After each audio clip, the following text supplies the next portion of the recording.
काली दाढ़ी हो जाए, ये सफेद है, अगर काली दाढ़ी मेरी हो जाए ये बाल, तो तुम मुझे पहचान लोगे। ये स्वामी जी महाराज ने कहा था। क्या आप पहचान सकते हैं अब काली दाढ़ी वाले बाबा को? काम तो वही हो रहा है और चौथा यज्ञ भी वही बाबा जी करेंगे। अरे तुमने तमाम कथाएं सुनी हैं, बहुत सी। 14 कला से संपूर्ण ज्ञानी और विद्वान होते हुए भी उज्जैन के कौन थे, क्या नाम था? वीर विक्रमाजीत। वीर विक्रमाजीत की कहानी आपने सुनी है। अरे आपको इशारा दे रहे हैं इसलिए। विक्रमाजीत कभी जाते थे, कहीं चले गए तो कहा कि राजा बनेंगे, हम महाराजा बन के राज करते थे। बकरे का सर काटा, बकरे में प्रवेश कर गए अपनी आत्मा को। कभी किसी मानव शरीर में प्रवेश कर दिया, किसी चींटी में प्रवेश कर गए। ये सब काम उन्होंने कई नट की कलाओं में नट बन गए। ये सब बदल बदल करके जब एक 14 कला से पूर्ण ज्ञानी होते हुए भी और विक्रमादित्य जब ये काम कर सकते हैं, विक्रमाजीत काम कर सकते हैं, तो संत तो 64 कला के अवतारी होते हैं। संत क्या नहीं कर सकते? अपने रूप को बदल सकते हैं। इसलिए स्वामी जी महाराज ने कहा कि वैदेही बनने की कोशिश करो। वैदेही राजा जनक थे। मथुरा आश्रम पर सत्संगियों ने कहा, गुरु महाराज वैदेही क्या होता है? स्वामी जी कहने लगे कि बच्चा वैदेही नहीं समझ रहे, वो शरीर उसका नहीं होता, देखने में शरीर दिखाई देता है, वो अदृश्य हो जाता है। तो स्वामी जी महाराज ने कहा कि प्रैक्टिकल करके हम बताएं। आओ मेरे पास। 2 सत्संगियों को अपने पास में मथुरा आश्रम पर बुला लिया, यही बाबा जी जगोदेव। बुला करके कहा कि देखो, दौड़ करके आओ, मुझे पकड़ो। दौड़ करके आए और पकड़ा गुरु महाराज को। तो स्वामी जी महाराज पकड़ में नहीं आए। गुरु महाराज वो खड़े उधर दिखाई दिए। बाबा जी ने कहा, इधर देखो, इधर हूँ मैं। और फिर दौड़ करके गए, फिर पकड़ा तो स्वामी जी महाराज इधर। उन्होंने कहा पकड़ नहीं पा रहे। कि स्वामी जी महाराज आप पकड़ में नहीं आ रहे, किसे पकड़ूं? तो स्वामी जी महाराज ने कहा, बस इसे ही तो वैदेही कहते हैं। होते हुए भी पकड़ में ना आए, उसी को अपने शरीर को न जाने। अग्नि पे रख दे तो अग्नि जल रही है तो जलने दो। यही काम राजा जनक ने किया था। बड़े बड़े प्रसंग हैं।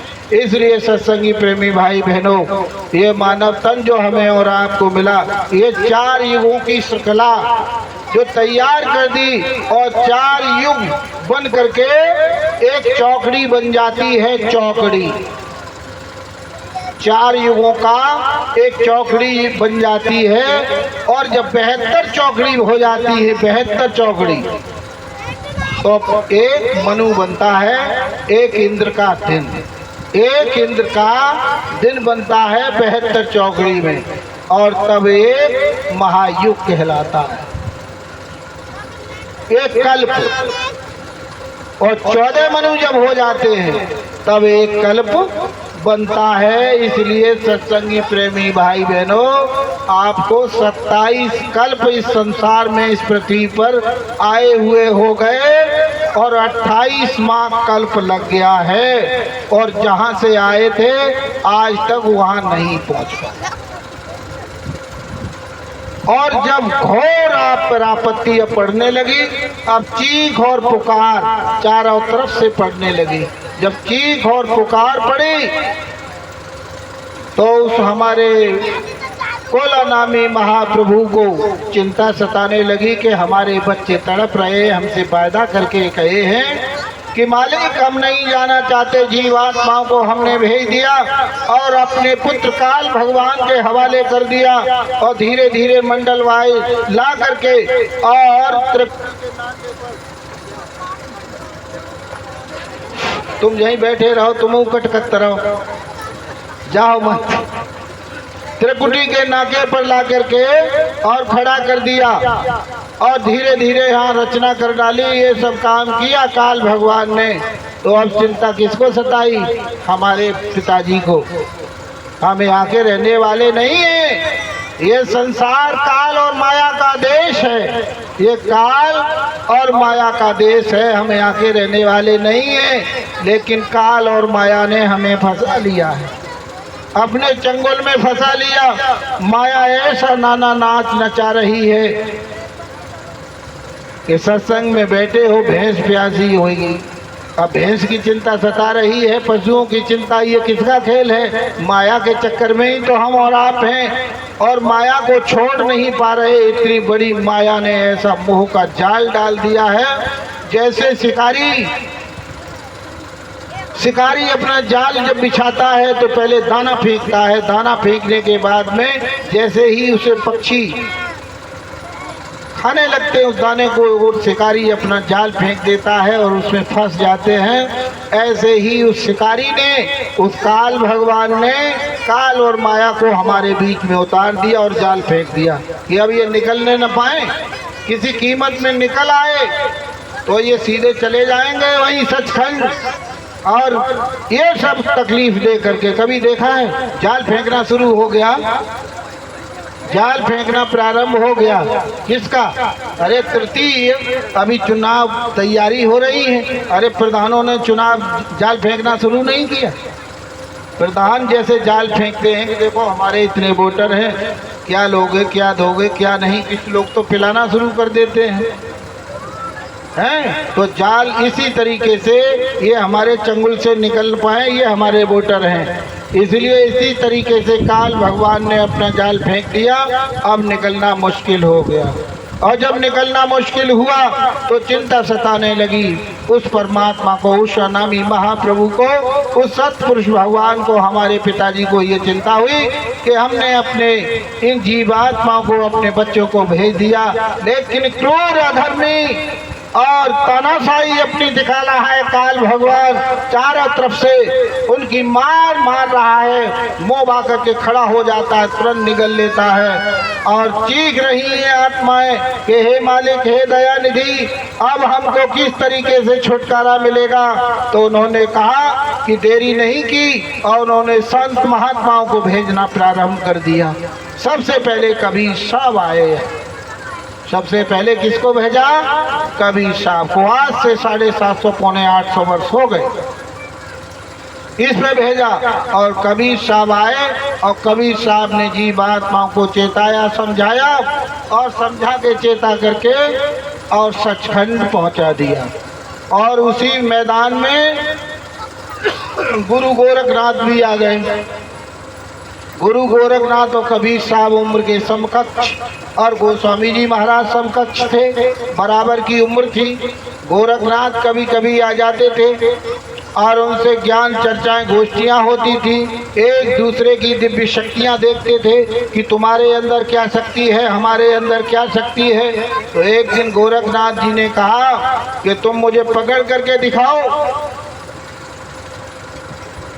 और पकड़ने के लिए उन्होंने एक सरोवर में, गंगा में और कूद गए और मछली का रूप धारण कर लिया। मछली का रूप धारण किया तो उन्होंने यम को बुलाया। कबीर साहब ने यमराज से कहा, यमराज, ये तुम्हारा काम है, ये मेरा काम नहीं। संत में और योगी में अंतर बता रहे हैं आपको। यमराज को बुलाया और यम से कहा, यमराज जाओ मछुआरे का रूप धारण करो और इस दरिया में, इस समुद्र में, इस दरिया में या इस गंगा में जो मछली बड़ी वाली बह रही है, इसको पकड़ के लेके आओ। यमराज के हवाले हो गए, काल के हवाले हो गए। गोरखनाथ को पकड़ लिया गया काल के हवाले, और काल के मछली ला करके जब कबीर साहब के सामने डाल दी तो कबीर साहब कहने लगे, क्यों भाई गोरखनाथ, अब अपना रूप बदल के दिखाओ। अब मछली अब हमारे अंदर में हो, अब तो काल के अंदर में हो ना। अभी तक तो तुम बदल जाते थे, अब तो काल के जाल में फंसे हुए हो। अब रूप बदल के दिखाओ, तुम्हारे अंदर ताकत है, तुम्हारी शक्ति है, तो बताओ हमें और दिखाओ। अब गोरखनाथ की शक्ति छीड़ हो गई। काल के हाथ में आने के बाद में कौन बचेगा? कबीर साहब ने कहा, गोरखनाथ, तुम क्या पहचान संतों की करोगे? इसलिए उन्होंने कहा यमराज से कि आप हट जाइए मेरे सामने से। और जैसे ही यमराज हटे वैसे ही मछली को गोरखनाथ बना दिया। गोरखनाथ पैरों पर गिर गए और कहा कि मालिक आप स्वयं परमात्मा हो, आप अनाम शक्ति हो, इसलिए आपको भेजा गया है, लेकिन मुझसे गलती और भूल हो गई है, इसलिए मुझे माफ कर दीजिएगा। ऐसे कितने प्रसंग हैं, एक नहीं 1000 बार उन्होंने कबीर साहब की परीक्षाएं ली। इसलिए सत्संगी प्रेमी भाई बहनों, संत में और योगी में बहुत बड़ा अंतर होता है। इसलिए आप लोग अब उनको जब उतार दिया और उतारने के बाद जीवात्माओं को चेताया और चेता करके जब उन्होंने देख लिया कि अब ये बचेंगी नहीं आत्माएं, तब उनको दया हुई और दया करके महात्माओं को उतारा। और उतार करके कबीर साहब आए, पलटू साहब आए, रैदास जी आ गए, संत रविदास भी आए। उन्होंने मीरा को उपदेश दे दिया। मीरा को अभी सुनाया था आपको कि जहर का पिलाया प्याला पी लिया और मीरा कैसे बच गई। अरे वो तो चतराड़ी थी। और रविदास जो संत थे वो तो जाति के कौन थे? हरिजन, हरिजन। अरे हरिजन तो तुम भी हो, हम भी हैं, सब हरिजन। अरे परमात्मा का निवास जिन जन जन में होता है वही तो हरिजन है। हरिजन कोई जाति का नहीं होता है। जिसके अंदर उस मालिक का वास होता है वही तो हरिजन है। जन जन में हरि का वास हो वही हरिजन है। लेकिन जानते नहीं हरिजन क्या है। ये हरिजन किसने रख दिया? अरे ये तो उन्होंने ही रखा नाम। लेकिन लोग हरिजन कहते, हरिजन है हरिजन, लेकिन उसमें हरिजन है, तुम में फिर क्या सूखापन है? लेकिन नहीं जानते लोग उसको किस दृष्टि से देखते थे। तो इसलिए सत्संगी प्रेमी भाई बहनों, ये भी हो गया क्योंकि वो जूता गांठने का काम करते थे। रविदास वो कबीरदास का काम, और रविदास भी एक संत थे। फिर गोरखनाथ रविदास के पास में आ गए और उन्होंने ज्ञान की और गोष्ठियाँ की। उन्होंने कहा तुम्हारे अंदर क्या शक्ति है? उन्होंने कहा मेरे अंदर तो कोई शक्ति नहीं। रविदास ने कहा मैं तो कुछ जानता नहीं, मैं तो केवल मालिक का और जो कुछ है जूता गांठने का काम करता हूँ। ये कटौती रखी है और इसी में से अपना लेता हूँ, छिड़क लेता हूँ। कोई आता है उसको प्रसाद दे देता हूँ। तो उन्होंने कहा कि जरा ले लीजिए, आप भी प्रसाद इसमें से ले लीजिए। तो वो योगी होते हुए उन्होंने कहा चमड़े का पानी पिलाने वाले, और तेरा पानी हम पिएंगे। वो तिरस्कार दिया, तिरस्कार दिया। और उस पानी को एक राजा ने ले लिया, और राजा ने लिया तो राजा ने भी उसको तिरस्कार दिया। और राजा ने जब कपड़े डाल दिए, बहुत शॉर्ट में सुना रहा हूँ, कपड़े राजा ने डाल दिए तो उस धोबी की बेटी ने कहा कि राजा के कपड़े में और चमड़े के लाल हो जाता है और इसका दाग लग गया है। और राजा ने कहा कि देखो धोबी के पास में जब कपड़ा आया है और पिताजी ने नहीं छुटा पाया, तो उन्होंने कहा बेटी इस कपड़े के दाग को कैसे छुटेगा, इसे तुम छुटा दो। बेटी ने कहा कि अगर कपड़े का दाग राजा का नहीं छुटा तो राजा हमको दंड दे देगा। इसलिए उस बेटी ने उस कपड़े को लिया और मुंह में लिया और मुंह में उसके रस को चूसा, उस दाग को। और जैसे ही उस कटौती का जो पानी था, लाल दाग लगा हुआ था चमड़े का, जैसे ही उस बेटी के अंदर गया उसका दिव्य नेत्र खुल गया, ज्ञान चक्षु खुल गया। भूत भविष्य वर्तमान की बात बताने लगी कि देखो ये आगे होगा, ये होगा, ये होगा। लोग तमाम भीड़ जुटने लगी और कहा कि देखो धोबी की बेटी ये त्रिकालदर्शी हो गई, ये सब बता रही है। राजा जब पहुंचा तो राजा ने कहा बेटी ये तू कहाँ से ये सब लीलाएं सुना रही है? बेटी ने कहा महाराज मैं नहीं सुना रही, ये मेरा काम नहीं, मैं नहीं सुना रही। लेकिन महाराज तुमने जो कपड़ा डाला था, मेरे पिताजी से ये दाग नहीं छूटा, वो मैंने अपने मुंह से दाग छुटाया और दाग का जो पानी था, इस चमड़े का रस मेरे अंदर चला गया, इसी का खेल हो गया है। इसलिए महात्माओं का दिया हुआ प्रसाद अटल होता है और तुम प्रसाद को अलमारी में तिजोरी में रख करके फेंक देते हो। मथुरा आश्रम से जो प्रसाद मिलता है आपको, उसको लाए, एक दाना पैरों पर कुचल रहा है, कहीं कहीं पड़ा है, कहीं कहीं आप प्रसाद को नहीं जानते संत महात्माओं को।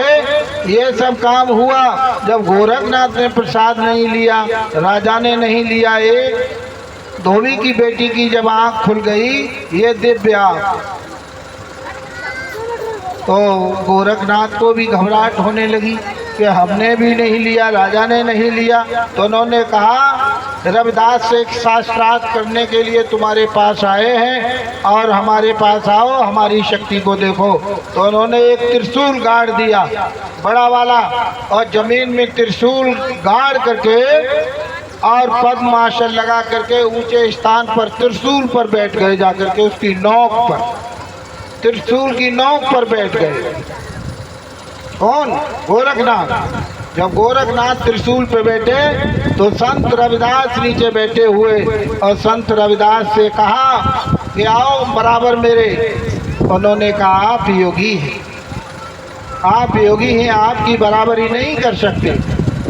तो उन्होंने कहा कि अरे तुम अपनी शक्ति को दिखाओ क्या है। तो उन्होंने कहा हमारी मन देखो। तो चमड़ा जो सीते थे, जो उनके अंदर धागा था, जो गुल्ली पड़ी हुई थी, उन्होंने उस गुल्ली के एक छोर को पकड़ा, पहले छोर को, और गुल्ली को आसमान में फेंक दिया। जैसे ही गुल्ली आसमान में गई, अब नहीं दिखाई दे रही है, उसका धागा यानी डोरी बंध गई। जब डोरी ऊपर गई, नीचे से उन्होंने छलांग लगाई रविदास ने, और जाकर के लास्ट डोरी के छोक पर बैठ गए। जाकर के उन्होंने कहा गोरखनाथ जरा ऊपर को देखो, त्रिशूल से हम कहाँ हैं। उन्होंने कहा हमको नहीं दिखाई दे रहा कि आवाज़ डोरी के सहारे आ रही है। जो डोरी पड़ी हुई है उसकी आवाज़ हमारे पास तक आ रही है, लेकिन दिखाई नहीं दे रहे। तो रविदास कहने लगे, ए योगीराज, ये डोरी पड़ी हुई है, यही तो संत सतगुरु की डोरी पड़ी हुई है, यही तो नाम की डोरी पड़ी हुई है। इस नाम की डोरी से तुम्हारे अंदर जो गाजे और बाजे बज रहे हैं, जो अनहद वाणी आकाशवाणी कलमा आहिस्ते जो हो रही हैं, इसी डोरी के माध्यम से हो रही है। ये नाम की डोरी पड़ी हुई है, और उसी नाम की डोरी पर हम बैठे हैं। उस नाम की डोरी पर तुम बैठ के दिखाओ तो हम आपको योगी समझ लेंगे। लेकिन गोरखनाथ कहने लगे आप तो पूर्ण संत हैं, हम इस नाम की डोरी को आज तक नहीं पकड़ पाए, लेकिन आप योगी हैं, आपने जो योग किया है उतना हमारा काम। इसलिए काल के अधीन थे गोरखनाथ, इसलिए उनका नारा था अलख निरंजन। तो उनका पहला नाम से हम अपना साधना स्टार्ट करते हैं, और अलख अगम के पार में और उस मालिक के दर्शन दीदार होते हैं तो पहुँच वहाँ तक, और गोरखनाथ की पहुँच काल भगवान के पहले नाम तक थी। इसलिए संत में और योगी में बहुत अंतर है। इसलिए सत्संगी प्रेमी भाई बहनों,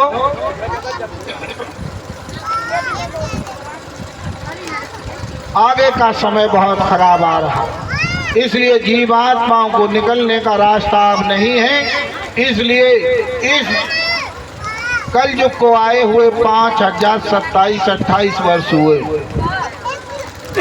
अब आपको कैसे पहुंचाया जाएगा इन जीव आत्माओं को? योग तरीके से साधन भजन मोक्ष का दरवाजा हमारे और आपके अंदर है। साधन यानी भजन करेंगे, सुरत शब्द योग की साधना, और सुरत शब्द योग की साधना के माध्यम से ये जीवात्मा सचखंडों की सैर कर सकती है। इसके अलावा कोई रास्ता हमारे और आपके पास में नहीं है। इसलिए हमारे गुरु महाराज ने जय गुरुदेव नाम रूपी जहाज और आपके बीच में नाम की डोरी डाल दिया, नाम रूपी जहाज डाल दिया, और कहा इस नाम रूपी जहाज पर बैठ जाओ, मैं तुम्हें ले चलूँगा उस लोकों में, उस सचखंड की मैं तुम्हें सैर कराऊंगा। मैं कोई ऐसा वैसा संत नहीं। बाबा जी ने क्या कहा कि तुम जहाँ से आए हो वहीं से हम आए हैं। जिस लोक से तुम आए हो उसी लोक से हम आए हैं।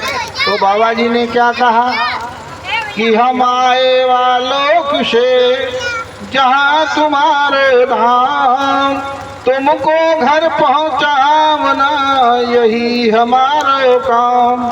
तुमको पहुँचाने के लिए ही तो हम आए हैं। अब तुम कैसे पहुँचोगे?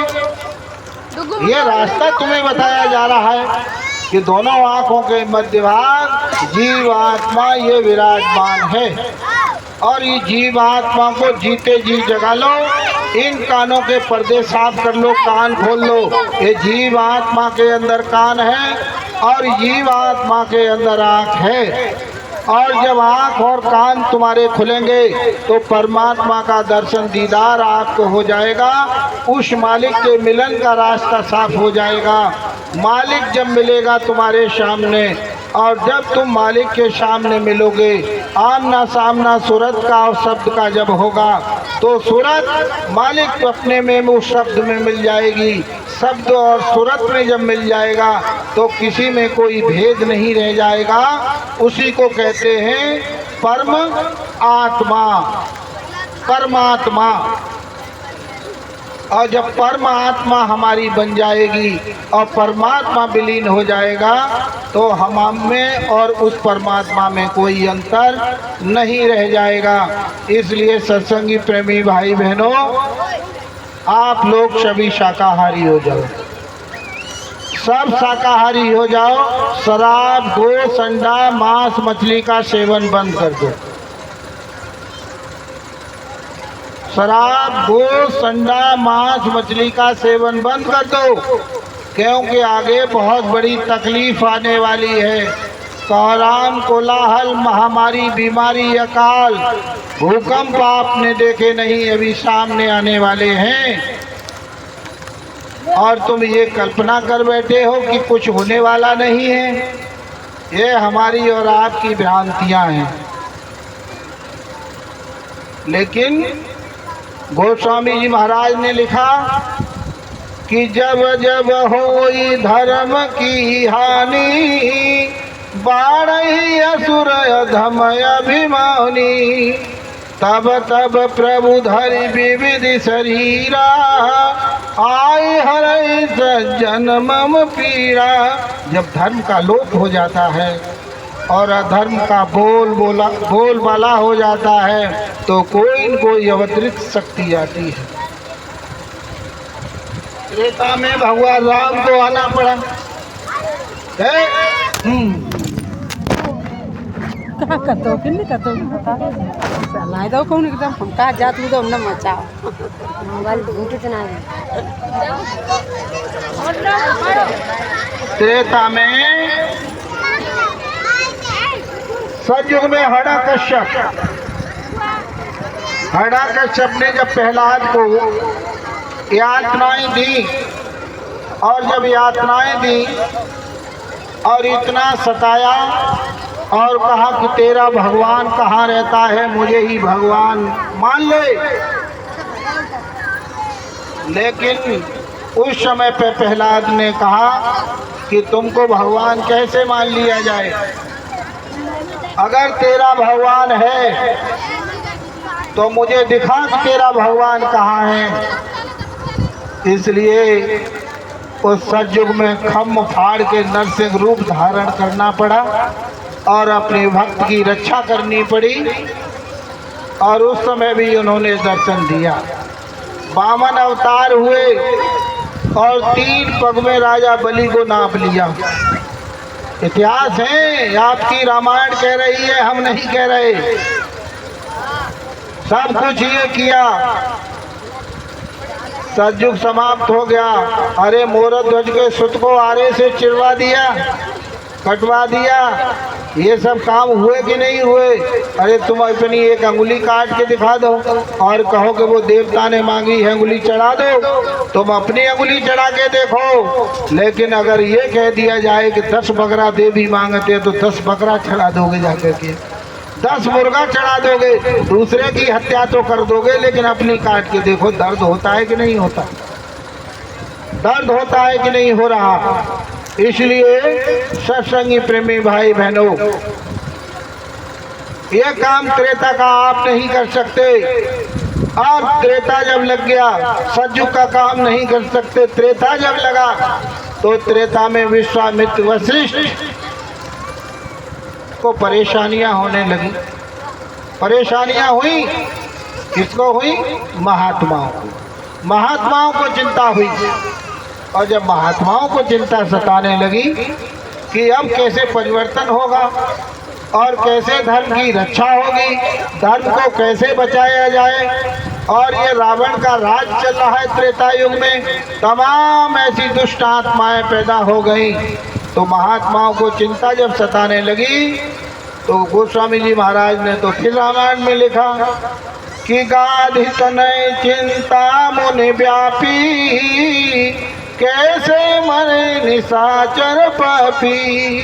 किसको चिंता हुई? महात्माओं। और महात्माओं को चिंता होती है और किसी को नहीं। आज सरकार में चिंता किसको है?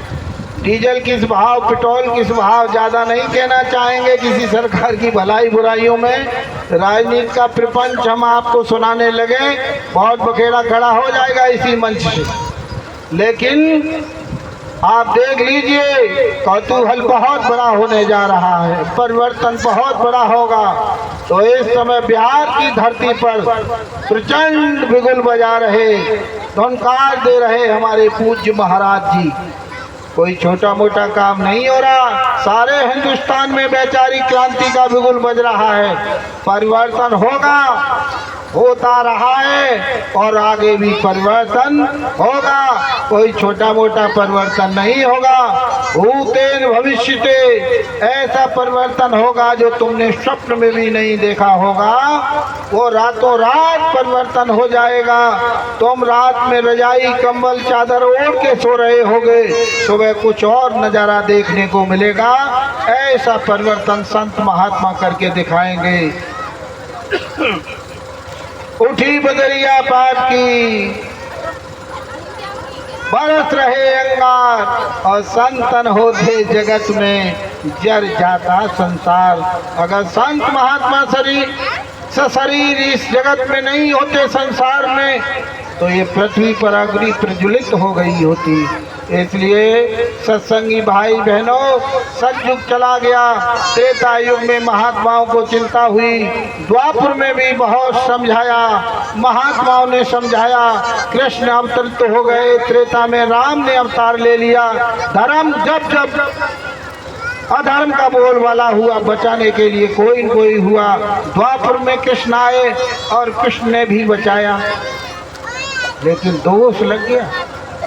दोष लगा, सरसैया पर पड़े हैं पितामह भीष्म, और पड़े हुए पितामह भीष्म कृष्ण भगवान से पूछ रहे हैं कि हे केशव, मैंने अपनी याद में कोई ऐसा पाप कर्म नहीं किया।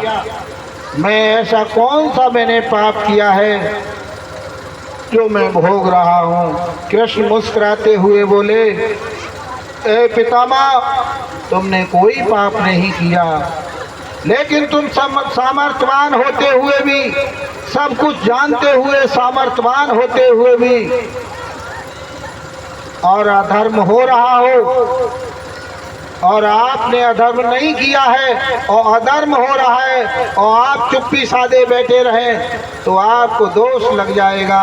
इसलिए हे पितामह, तुम्हें दोष लग गया कि उस मैदान में वहाँ द्रौपदी की लाज लुट रही थी, चीर हरण हो रहा था, तुम सबके लायक थे, तुम योद्धा थे, धनुर्धर थे, और तुमने रण कौशल नहीं दिखाया। अपनी जुबान खोल देते कि ये अधर्म है, अन्याय है, अनीति है, तो द्रौपदी की लाज नहीं लुटती। इसलिए तुम्हें दोष लग गया। सरसैया पर आप लेटे हो, इतिहास तुम्हारा जो भी पुराना रहा हो, तुमने जो किया है एक अन्याय नहीं, आप कहीं कुछ काम गलत हो रहे हैं, अपनी जुबान तुमने रोक रखी है, तो दोष तुम्हें भी लगेगा, ऐसी बात नहीं है। इसलिए सत्संगी प्रेमी भाई बहनों, द्वापर चला गया, कलयुग फिर आ गया। और कलयुग में संत शिरोमणि परम संत बाबा जय गुरुदेव जी महाराज ने आवाज लगाई धरा धसे चाहे प्रलय मचे, सतयुग निश्चय आएगा। चाहे कुछ भी समझो बच्चे, वचन मिथ्या जाएगा। कुछ वर्षों के बाद इस धरा पे सतयुग जरूर आएगा। अब सोच लो, कलयुग में कलयुग जाएगा, कलयुग में सतयुग आएगा। बाबा जी ने कहा कि आप दूरदर्शी बनो। दूरदर्शी, दूरदर्शी कोई पार्टी नहीं, दूरदर्शी एक इंकलाब है, एक दिशा है, एक मिशन है, एक रास्ता है। दूरदर्शी हमें और आपको रास्ता दिखाएगी, उस मिशन पर ले जाकर के खड़ा कर देगी, जिस मिशन जिस रास्ते को हम चाहते थे, और दूरदर्शी अपना काम करके दिखाएगी। इसलिए बाबा जी ने आवाज लगाई कि दूरदर्शी वही बनेगा जो भारत से प्यार करेगा। दूरदर्शी का उद्देश्य विश्व गुरु है भारत देश। दूरदर्शी आएगी, धरा पे सतयुग लाएगी। दूरदर्शी की ललकार, नहीं रहेगा भ्रष्टाचार। दूरदर्शी का आदेश मानेंगे सब देश विदेश। दूरदर्शी की पहचान न्याय धर्म का होगा राज। दूरदर्शी का आदेश, दूरदर्शी की पहचान न्याय धर्म का। बहुत सी, एक नहीं बहुत सी बाबा जी ने ये अपनी सब आवाजें लगाई, लेकिन सत्संगी प्रेमी भाई बहनों, तुमने कौन सी आवाज लगाई है? उस आवाज में आवाज भी नहीं मिला पाई, इसलिए कटता तो पैदा हो गई। हमारे और आपके अंदर में कटता पैदा हो गई। जहाँ भी हमें शिकायतें मिल रही हैं कि ये बिलाक कुरावली है, और कुरावली बिलाक में जितने हमारे संगत के लोग हैं, पता नहीं इनको कौन सा ऐसा चक्कर पैदा हो गया, कौन सा चक्कर, कौन सा भूत लग गया है। उस भूत को हम पकड़ने की कोशिश में हैं कि भूत पकड़ में नहीं आ रहा है, और भूत तो कोई न कोई लगा है। ऐसी चुटिया पकड़ ली है भूत ने। कभी को मान सम्मान का भूत कभी दिखाई देता है, कभी और कोई भूत दिखाई देता है, अहंकार का भूत है, कभी कोई और भूत दिखाई देता है। लेकिन भूत भी अपने रूप बदल रहा है, बार बार रूप बदल रहा है। लेकिन इन रूपों को मत बदलिएगा। केवल गुरु तुम्हारा है, गुरु के आदेश का पालन करो। और अगर गुरु का आदेश का पालन नहीं किया और ये भ्रांतियां टीका टिप्पणी एक दूसरे पर आप करते रहे, तो वो दिन दूर नहीं है कि गुरु तुमसे विमुख हो जाएगा। तुम गुरु से विमुख नहीं होगे, लेकिन गुरु तुमसे विमुख हो जाएगा। संगत ही गुरु है, गुरु ही संगत है, और संगत की सेवा तुम करोगे नहीं तो गुरु की सेवा क्या कर पाओगे? संगत की बात नहीं मानोगे तो गुरु की बात क्या मानोगे? इसलिए संगत की बात मानो। और हमारे जो भी हमारी एक आधारशिला रखी गई है, जो हमारी श्रेणियाँ बनाई गई हैं, जो ऊपर से नीचे तक, उनका पालन करिए। जैसे एक श्रेणी बनाई हमारे राष्ट्राध्यक्ष पूज्य महाराज जी हैं, उन्होंने जिले का गठन किया, जिले में गठन किया, अध्यक्ष बनाए, और अध्यक्ष के बाद तहसील के अध्यक्ष बनाए, तहसील के बाद ब्लॉक के अध्यक्ष बनाए, और ब्लॉक के अध्यक्ष ने न्याय पंचायत स्तर के अध्यक्ष बनाए, न्याय पंचायत वालों ने ग्रामीण स्तर के अध्यक्ष बनाए। एक श्रेणी, एक इकाई से लेकर के 2.5 तक बना करके तैयार कर दी। और आपने बीच बीच में उन इकाइयों को, उन 2.5 को छूने के लिए, वो 2.5 तक हम कैसे पहुंचेंगे, तो बीच बीच में इकाइयों का कटअप कर दिया, उसको तोड़ दिया।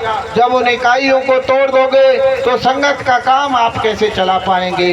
संगत का काम अधूरा रह जाएगा। मान और सम्मान की लड़ाई में तुम उलझ जाओगे। मान मिलेगा ना सम्मान मिलेगा, न यश मिलेगा, न कीर्ति मिलेगी, आपको कुछ नहीं मिलेगा। आपको सिर्फ गर्त मिलेगा। गर्त जानते हो? गर्त। इसलिए गर्त से बचने के लिए जब श्री सुखदेव जी महाराज नहीं बच पाए और नारद जी नहीं बच पाए, तो हमारी और तुम्हारी तो औकात क्या है? इसलिए गुरु से विमुख मत हो। आज संकल्प लो, इस मैदान में बैठ करके कि हम संगत के बीच में कोई भी मनमुटाव नहीं रखेंगे। जो हमारे मथुरा आश्रम से आदेश हुआ है हमारे और आपके लिए, जिले स्तर से लेकर के नीचे तक की जो इकाइयां बनी हैं उसका हम पालन करेंगे। तो इसमें ऐसे कितने लोग हैं, आज संकल्प लो इस सत्संग मैदान में गुरु महाराज के शब्द स्वरूप में विराजमान कि हम संगत के बीच में कोई खुड़बुड़बाजी नहीं करेंगे। और कितने लोग ऐसे हैं जो खुड़बुड़बाजी नहीं करेंगे, और जो खुड़बुड़बाजी करें संगत के बीच में वो हाथ उठाएं। नहीं तो इस मैदान में आज बैठ करके संकल्प लेकर के हाथ उठाइए कि आज के बाद में हम कोई संगत में खुड़बुड़बाजी नहीं करेंगे। तो कितने लोग जरा हाथ उठाइए गुरु महाराज के सामने, आज ये सब प्रतिज्ञा बंद हो जाए कि कितने लोग हैं हम ये काम नहीं करेंगे। जरा हाथ उठाइए, हाथ नीचे कर लीजिए। आज के बाद आप कोई खुड़बुड़बाजी नहीं करेंगे। देखिए मेरा काम है, हमको आपके मंडल का पर्यवेक्षक नियुक्त किया मथुरा आश्रम से, किसी जिले वाले ने हमको नहीं बनाया। हम मंच के माध्यम से कह रहे हैं, लेकिन मंच से नहीं बोलना चाहिए। आज आपके मैनपुरी में मजबूर होकर के हमें ये कदम उठाना पड़ रहा है। नहीं, हम कदम नहीं उठाते। हमको भी ये सूचनाएं मिली हैं कि आपके ब्लॉक में कुरावली में खुड़बुड़बाजियाँ किसकी कौन हो रहा है। हम किसी का नाम लेकर के नहीं कह रहे, हम तो अपनी संगत के लिए कह रहे हैं। किसी का नाम नहीं, सब ठीक हैं, सब अच्छे हैं, लेकिन कहीं किसी के अंदर कोई मनमुटाव है तो उन मनमुटाव को अलग कर दीजिए। अरे तुम मनमुटाव करोगे, परिवर्तन कैसे कर पाओगे? आगे काल भगवान ने तैयारी कर दी है, काल भगवान अपने दाव चलने के लिए है, और तुम सतयुग की स्थापना कैसे कर पाओगे? जब तुम ही मिट जाओगे तो आगे युद्ध कैसे लड़ोगे? अरे हमारी तो एक टांगी तोड़ डाली काल भगवान ने। जगनेर में खड़े होकर के सत्संग हुआ और बहुत बड़ा काफिला लेकर के, उसमें 100-125 गाड़ियां थी एक साथ में। जगनेर में खड़े होकर के आदेश पारित कर दिया वहाँ के राजवीर पर्यवेक्षक तोमर साहब ने, ज्वाला सिंह आगरा के अध्यक्ष ने, कि आज उनका सत्संग होगा, और हमको मंच पर खड़ा कर दिया गया। और नए लड़के थे, 2002 की बात है, और मंच पे खड़े होकर के जब सत्संग हुआ तो आज गुरु महाराज साक्षी हैं। हमने काल और दयाल का जब सत्संग सुनाया तो काल भगवान के लिए भी हमने ललकार लगा दी और टाल ठोक दी, भाई टांग तोड़ दी है भाई। उसी टांग पर प्रहार किया गया। माफ कीजिएगा, इस मंच से हमें ऐसे वर्ड नहीं कहने चाहिए, लेकिन सत्संगी प्रेमी भाई बहनों, जब हमारे साथ ये घटना घट सकती है तो तुम कौन से खेत की मूली हो, तुम बच नहीं सकते। इसलिए काल से भयभीत हो जाओ, और काल से जब भयभीत हो जाओगे तो तुम्हें बचाने वाला केवल दयाल पुरुष बैठा है।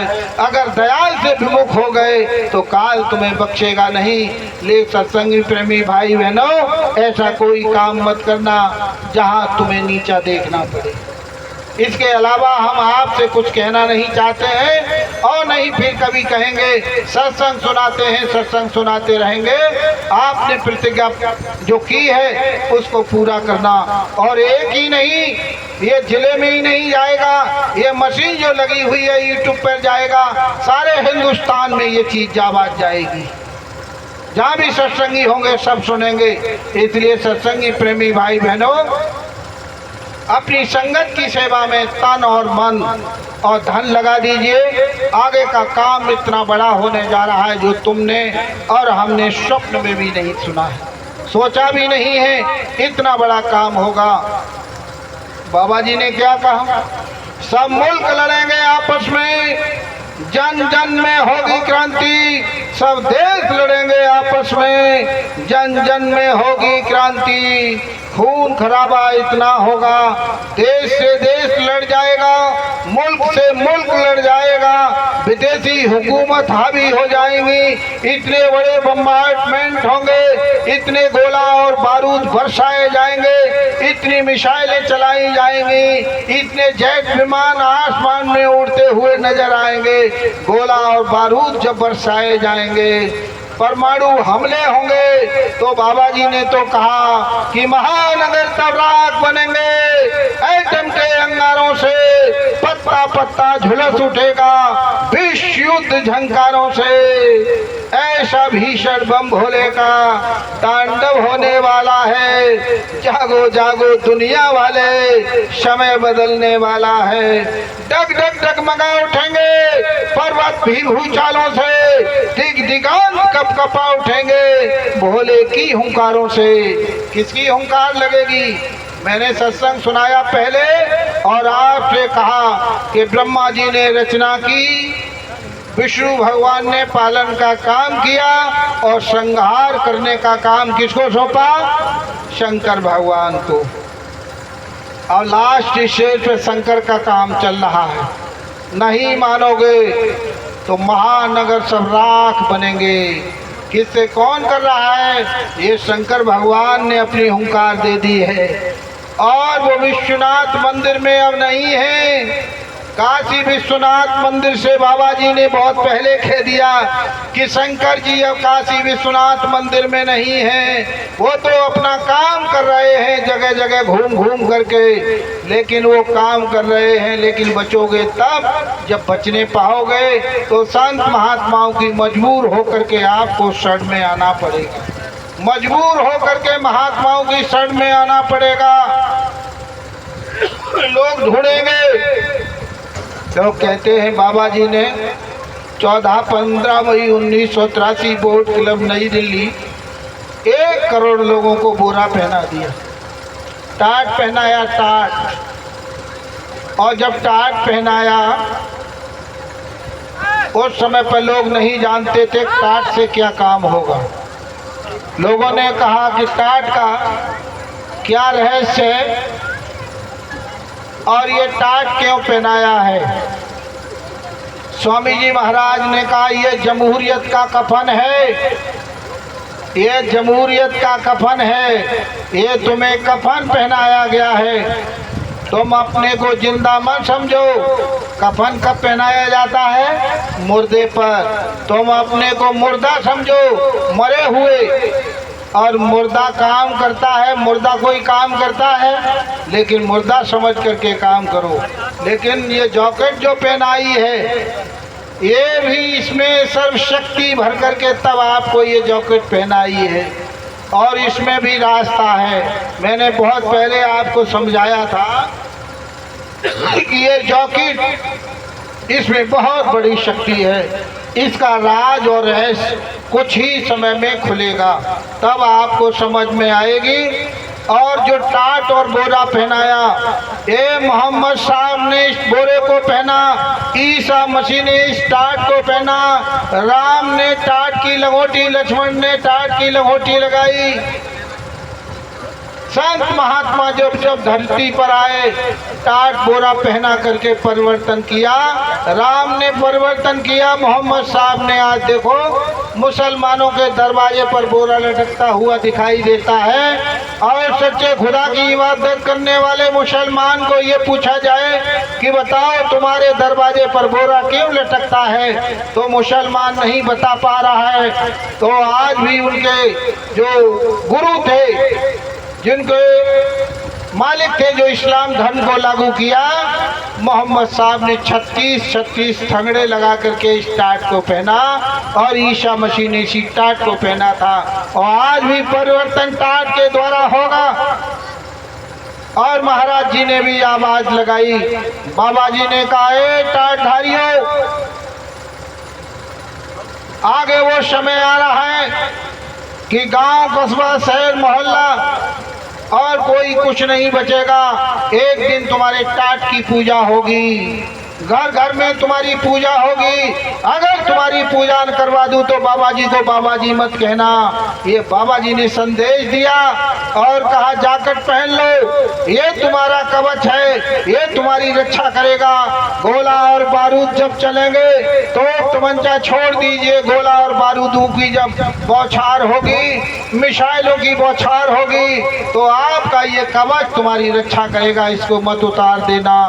इसलिए ये जैकेट नहीं पहनाई है। माताओं से कहा, बहनों से कहा कि सत्संग में आओ तो जैकेट पहन करके आओ, और बाहर जाओ रिश्तेदारी में तो जैकेट पहन के आओ। तुमसे लोग भला बुरा कहेंगे कि देखो जैकेट पहन करके आई है, ये देखो कैसी जैकेट, क्या लिखा हुआ है। लोग पढ़ेंगे, पढ़ करके तुमको हंसी बनाएंगे, लेकिन हंसी नहीं है। अरे तुम्हारा प्रचार होगा, तुम्हारे लोग सामने खड़े होकर के नतमस्तक होकर तुमको नमन और प्रणाम करेंगे, वो समय आ रहा है। तुमको नहीं मालूम, तुम अपनी शक्ति को भूल गए, और कोई कारण नहीं है। अपनी शक्ति का एहसास कराया जा रहा है, तुम अपनी शक्ति को भूल गई। और शक्ति जब भूल गई, और शक्ति तो दिखाई अपनी सती सावित्री ने, अपने पति के प्राणों को वापिस ले लिया अपने सतुत के बल पर। शक्ति उन्होंने दिखाई।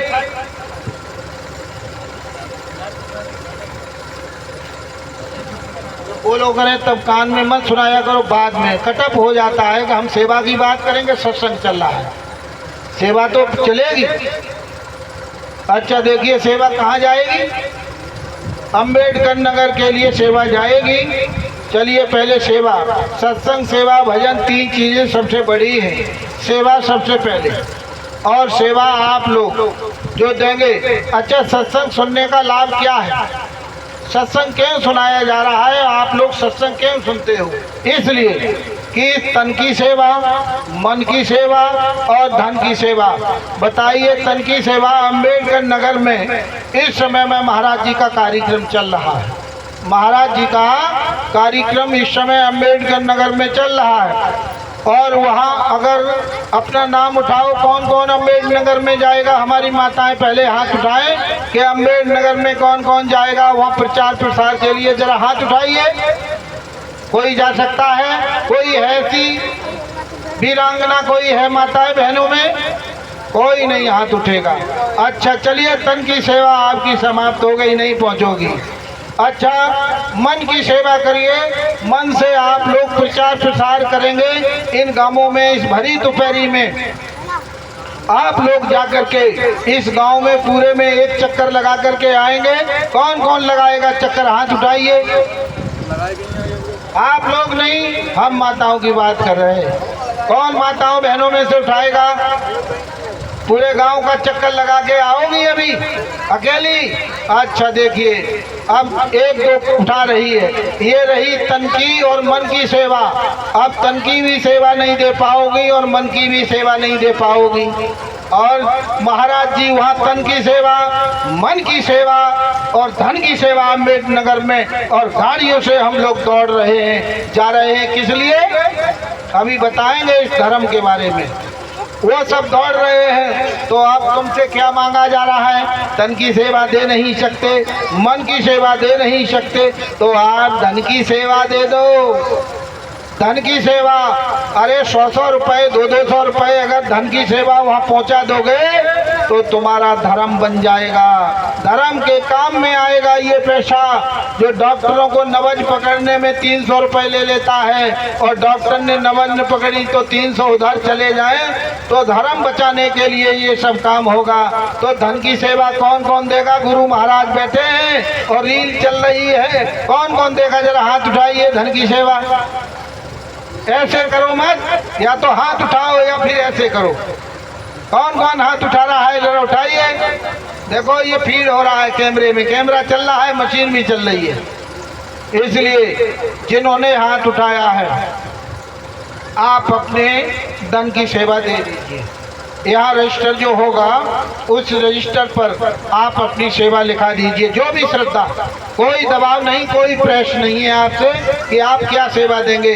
जो जो लोग हैं वो सेवा अपनी दे देंगे और ये काम चल जाएगा। अब सेवा का काम ये है, आप बताइए, इस धर्म को काम करने के लिए, इस धर्म को बचाने के लिए, जहांगीर के ज़माने में मुग़ल साम्राज्य था, मुग़ल शासक थे, और 1606 की बात है, 1606, और उस समय पे गुरु अर्जुन देव जी महाराज को मुग़ल शासक ने तबे पर बैठाल करके, और आज 30 30 मई है और इसी मई के महीने में 30 को और जून लगने जा रहा है। इसी 30 मई को और गुरु अर्जुन देव जी महाराज को गरम तवे पर बिठाला गया, नीचे अग्नि जलाई गई और अग्नि जला के तवे पे बैठाल दिया गया और ऊपर से लाल रेत कर लिया, गरम गरम रेत इसी दोपहरी के महीने पे ऊपर से डाला गया और जल करके पूरा शरीर बदन खाल उधर गई और जल करके राख हो गया। तब गुरु अर्जुन देव जी महाराज को पूछा मुगल शासकों ने कि बताओ तुम क्या चाहते हो। तो गुरु अर्जुन देव जी महाराज ने कहा कि मुझे रावी नदी में नहला दिया जाए और उसी रावी नदी में फेंक दिया गया और गुरु अर्जुन देव जी महाराज का पार्थिव शरीर किसी को नहीं मिला और उसी में विलुप्त हो गए। ये किसके लिए जलाया था? अरे तुम्हारे धर्म बचाने के लिए इस्लाम धर्म लागू नहीं किया था और केवल उनका बेटा खुसरो था जहांगीर का, वो आकर के गुरु अर्जुन देव जी महाराज से शिक्षा लेने लगा, उसने गुरु बना लिया, केवल गुरु बना लिया। जहांगीर राजा था, सम्राट, उसने गुरु अर्जुन देव जी महाराज को गुरु बना लिया। बेटे ने आकर के यही सजा दे दी गई उनको। ये सब हुआ, इतना प्रताड़ित किया गया और वही गुरु तेग बहादुर जी को और 1675 में आप लगा लो कितने दिन हो गए, ज़्यादा दिन नहीं, 1675 में और उनका दिल्ली के चांदनी चौक पे ले जा करके और कश्मीरी पंडितों की आवाज़ उठाई और उन्होंने कहा कि ऐसा नहीं होना चाहिए। धर्म के अधर्म के विरुद्ध उन्होंने आवाज़ उठाई और आवाज़ उठाने के बाद में चांदनी चौक और दिल्ली में उस पर उनका कत्लेआम कर दिया, गर्दन उड़ा दी गई। और जब गर्दन उड़ाई और गर्दन उड़ाने के बाद में और उनके शीश को उस समय पर 10 साल की अवस्था थी गुरु गोविंद सिंह की और शीश जाकर के सैनिकों ने गुरु गोविंद सिंह को सौंप दिया और उसका दाह संस्कार करने के बाद उन्होंने कहा कि वो काम करूंगा। हंसे अपने पिता की मृत्यु पर गोविंद सिंह जी महाराज, उन्होंने भी अपना काम किया और मुगल शासक आकर के औरंगजेब के सामने आकर के और उनके दोनों पुत्र जोरावर और फतेह सिंह, दोनों पुत्रों को उस जहांगीर ने औरंगजेब ने दीवार में चुनवा दिया, दीवार में पक्की ईंट में और पत्थरों में चुनवा करके खत्म कर दिया। किसके लिए? महाराणा प्रताप ने जंगल में घास की रोटियां खाई, घास की रोटी, और उनका चेतक और अरावली के जंगलों में कूद गया और अरावली के जंगल में कूद करके और अपने बच्चों को ले गए और बच्चों को घास की रोटियां खिलाई। घास की रोटी खाते खाते उनकी बेटी ने दम तोड़ दिया और घोंटू पे सर रख लिया। उस बेटी ने भूख से तड़प तड़प करके महाराणा प्रताप की और उन्होंने ये प्रण किया महाराणा प्रताप ने कि मेरी बेटी ने मेरे घोंटू पर रख करके दम तोड़ दिया और मैं आज प्रण ले रहा हूँ कि मैं जा करके मुगल शासक से सामने घुटने टेकूंगा। तो बेटी ने दम तोड़ने से पहले कहा, ठहरो पिताजी, ठहर जाइए, मैं मर तो रही हूँ लेकिन पिताजी तो मुगल शासकों के सामने जा करके घुटने मन टेकना। बेटी कह रही है कि मैंने जंगल में घास की रोटियां खाई हैं। ए पिताजी, तुमने अगर घुटने टेक दिए तो तुम्हारा कोई दुनिया में नाम नहीं लेगा, दूसरा महाराणा प्रताप पैदा नहीं होगा, इसलिए तुम धर्म की रक्षा करना। एक बेटी कहती है और अपने पिता को नसीहत देती हुई घोटू पे और अपने घुटनों पे गोदी में सर रख करके प्राणों की आहुति दे दी। ये किसके लिए? एक धर्म को बचाने के लिए। और तुमसे कहा जाए कि तुम्हारे महाराज जी, पूज्य महाराज जी, और इस समय अम्बेडकर नगर में खून पसीना गाड़ियों से पेट्रोल के धुएं से देवताओं को प्रसन्न कर रहे और घूम घूम करके धर्म को बचाने का काम कर रहे हैं। और तुमसे कहा जाए तुम सेवा दोगे तो सेवा देने के हाथ में ऐसे हाथ कभी कभी ऐसा, कभी अरे तुम क्या दे दोगे किसी को? महात्मा क्या लेते हैं? महात्मा किसी के धन के भूखे नहीं होते, किसी से धन नहीं चाहते हैं। अरे जो तुम्हारी सेवा निकल जाएगी वो तुम्हारी परमार्थ में लग जाएगी, यही सेवा तुम्हारा काम करेगी, यही तुम्हारी सेवा लोक और परलोक को बना देगी, यही सेवा तुम्हारी भजन सत्संग और सेवा में विलीन हो जाएगी, यही लोक और परलोक में जमा हो जाएगी। इसके सिवा आपके पास कुछ नहीं बचेगा। हमने आपने जो काम किए हैं वो तो जग जाहिर है, वो तो सब जानते हैं हम क्या कर रहे हैं, क्या करेंगे। इसलिए सत्संगी प्रेमी भाई बहनों, शाकाहारी रहो, शराब पीना, गोश्त, मीट, मछली, अंडा खाना बंद कर दो। नातेदार रिश्तेदारों में जाओ और उन लोगों से कहो कि शराब मत पियो। आगे भयानक बीमारी आ रही है और ऐसी ऐसी बीमारी आएगी। पाकिस्तान के मुआयने पर खड़े हो, बॉर्डर पर पाकिस्तान फिराक में है, भारत पर कीटाणु बम फेंकने की तैयारी में, और सन 81 में चाइना द्वारा दिया हुआ कीटाणु बम पाकिस्तान के पास में है। पाकिस्तान कभी भी हमला कर सकता है और जब कीटाणु बम छोड़े जाएंगे तो सारा बैक्टीरिया आपके ऊपर दौड़ेगा, और जब दौड़ेगा तो बाबा जी ने कहा कि बच्चा घबराओ नहीं। देखो अभी कल अलर्ट हुआ, आपके मोबाइलों पर आई होगी आवाज कि देखिए 24 घंटे में बहुत भयंकर तूफान आने वाला है और भारी वर्षा होने वाली है। आप अलर्ट हो जाइए, तैयार हो जाओ। सबकी घंटियों मोबाइलों पर बजी है, आवाज आई है, सब तैयार रहो। फिर शाम को आई कि 2 घंटे में आपके पास आने वाली है। ऐसे ही अलर्ट तुम्हारे सामने होगा, ऐसे ही कुदरत का घंटा बजेगा। आप तैयार हो जाओ, मिसाइल आने वाली है और बम्बार्डमेंट होगा, गोला बारूद बरसेंगे। कहाँ छुपोगे जाकर के? बताओ कहाँ बचोगे? इसलिए बचने का उपाय केवल संत महात्माओं के पास है। तो बाबा जी ने कहा बच्चा घबराओ नहीं। उस समय पर एक ऐसा भयंकर तूफान चलाया जाएगा। एक सफेद पोशाकधारी महात्मा महापुरुष हिमालय की चोटी पर खड़े होकर के पूरब से पश्चिम की तरफ ऐसा भयंकर तूफान चलाएगा कि आसमान में हाथी जैसे जानवर घूमते हुए नजर आएंगे। बहुमंजिली इमारतें आसमान में गेंद की तरह उछल जाएंगी, पेड़ पौधे उखड़ जाएंगे, छतें उखड़ जाएंगी और ये सारा बैक्टीरिया खींच करके और अरब कंट्री में डाल दिया जाएगा। उस समय मुसलमानों का और अरब देशों का खात्मे का वक्त होगा। ये बाबा जय गुरुदेव जी महाराज ने कहा। लेकिन हिंदुस्तान के लोगों, तुम पे आंच नहीं आने दी जाएगी। छोटा बड़ा नुकसान हो जाएगा, लेकिन महात्मा तुम्हें बचाने के लिए आए हैं। इसलिए महात्माओं की बात मानो और पहचानो, उनकी सुनो और समझो और रास्ता अपनाओ। मथुरा आश्रम पर कार्यक्रम जो गुरु पूर्णिमा का है 28, 29 और 30 जुलाई का 3 दिन का कार्यक्रम है। और आप गुरु पूर्णिमा के पावन भंडारे पर आप आइएगा और हम आपको निमंत्रण दे करके जा रहे हैं। और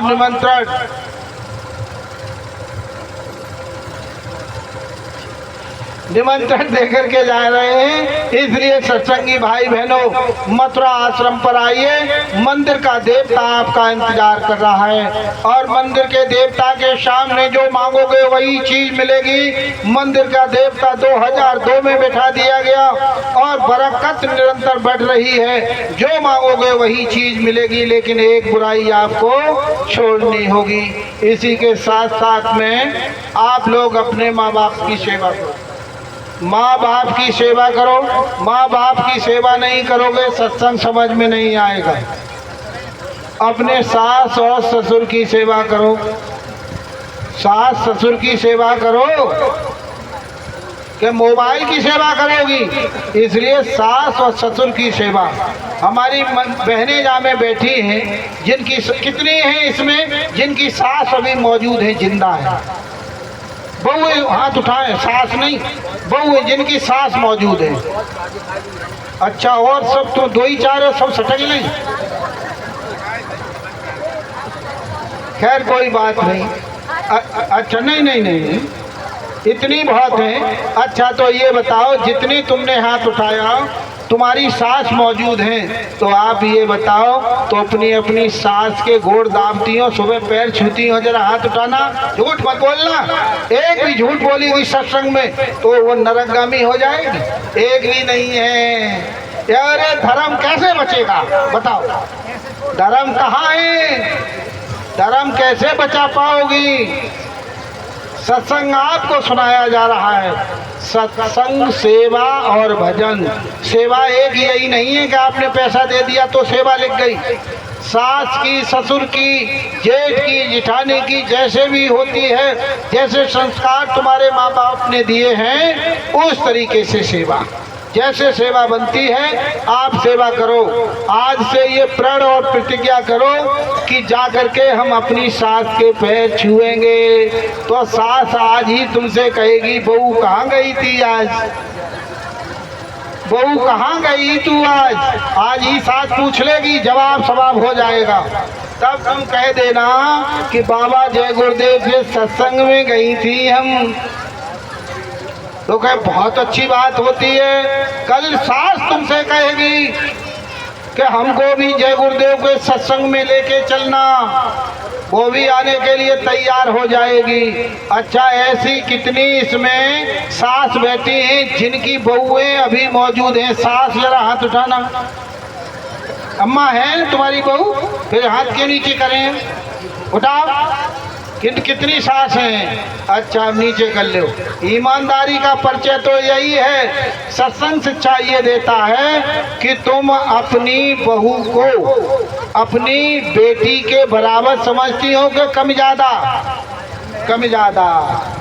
हाँ हाँ। अच्छा, मिठाई का डिब्बा जो लेकर के आती हो, सबसे पहले बहू के हाथ में दोगी या बेटी के हाथ में?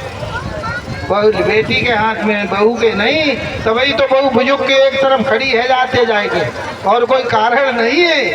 यही तो लड़ाई है, असली लड़ाई तो यही है। इसलिए इस लड़ाई को समाप्त करो।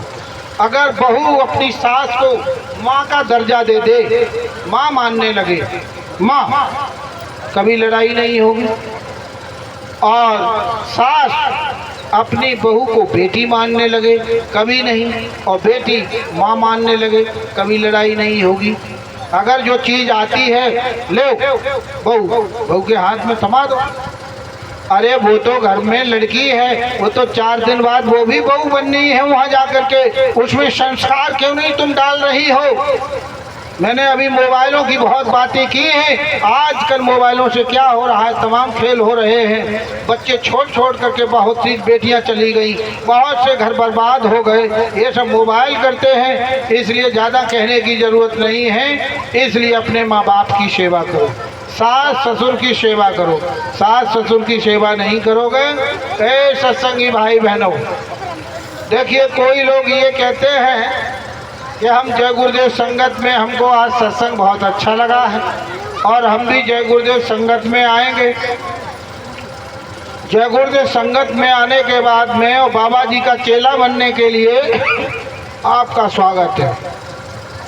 आप आ सकते हैं। सबसे पहले शर्त एक है, अपने माँ बाप की सेवा आप करिएगा।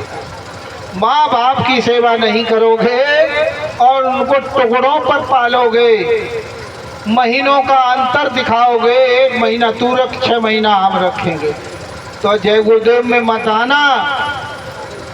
और हमारे संगत में भी लोग बैठे हैं जो अपने माँ बाप को कभी कभी कष्ट देते हैं और मथुरा आश्रम तो पहुँच जाते हैं, लेकिन माँ बाप को रोटियाँ नहीं देते। हमारे जय गुरुदेव संगत में भी हैं, लेकिन भलाई बुराई किसी की नहीं है। अरे हम भी उसी श्रेणी में कहीं आ गए तो देखो, हमारे तो अब माँ बाप है ना। सही बात तो ये है, हमारी माँ दुनिया छोड़ करके चली गई और ये जो हम बोल रहे हैं ये हमारे माँ का आशीर्वाद है। हमारे माँ ने हमारी शादी होने से पहले सन 76 में हमारे गांव के वयोवृद्ध होरीलाल जी को आप जानते हैं, जय गुरुदेव में टाटधारी हैं, और उन्होंने आकर के हमारी माँ से कहा, वो चाची कहते थे कि चाची, बाबा जी ने और काशी में ये कहा कि एक एक बेटा अपना हमको दान में दे दीजिए। और हम 2 भाई थे। हमारी माँ ने कहा, हमारे पिताजी सन 76 में एक्सपायर हो गए। हम 10 साल की अवस्था थी, 10 साल में छोड़ करके दुनिया चले गए। माँ ने कहा, हमने अपना एक बेटा दे दिया दान में। निसंकोच होकर के हमारी माँ ने कह दिया कि एक बेटा दान में दे दिया। हम बहुत छोटे थे, आप सोच लीजिए, सन 76 की बात है, 77 की। और जब दान में दिया, शादी हो गई। शादी सन 81 में हुई, 82